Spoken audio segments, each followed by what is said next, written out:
தமிழக மக்கள் அனைவருக்கும் வணக்கம். சற்று முன் வெளியான மிக முக்கியமான தகவல் என்ன அப்படின்னு பார்த்தீங்கன்னா, ஜூன் 1 முதல் புதிய ரேஷன் அட்டைகள். தமிழக முதல்வர் மு.க. ஸ்டாலினின் புதிய அறிவிப்பு. இந்த அறிவிப்பை தான் பார்க்க போகிறோம். இந்த அறிவிப்புகள் குறித்த முழுமையான தகவலை நம்ம வீடியோவில் பார்த்து தெரிஞ்சுக்கலாம். அதற்கு முன்னாடி நம்ம சேனலில் சப்ஸ்கிரைப் பண்ணி வச்சுக்கோங்க. கூடவே பெல் ஐகானை கிளிக் பண்ணி வச்சுக்கோங்க. வீடியோ ஸ்கிப் பண்ணாமல் முழுமையாக பாருங்கள். இப்போ வாங்க வீடியோக்குள்ளே போகலாம். அதாவது தமிழகம் முழுவதும் ஜூன் மாதம் புதிய ரேஷன் ஸ்மார்ட் கார்டுகள்.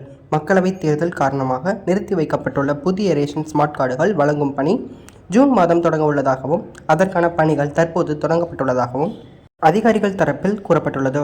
அது மட்டுமின்றி இதன் மூலம் விண்ணப்பம் செய்து காத்திருக்கும் 2.24 லட்சம் குடும்பத்திற்கு மட்டுமல்லாது ஸ்மார்ட் கார்டு தொலைந்தவர்கள், திருத்தம் செய்தவர்களுக்கும் புதிய கார்டு தடையின்றி கிடைக்கும் என தெரியப்பட்டுள்ளது.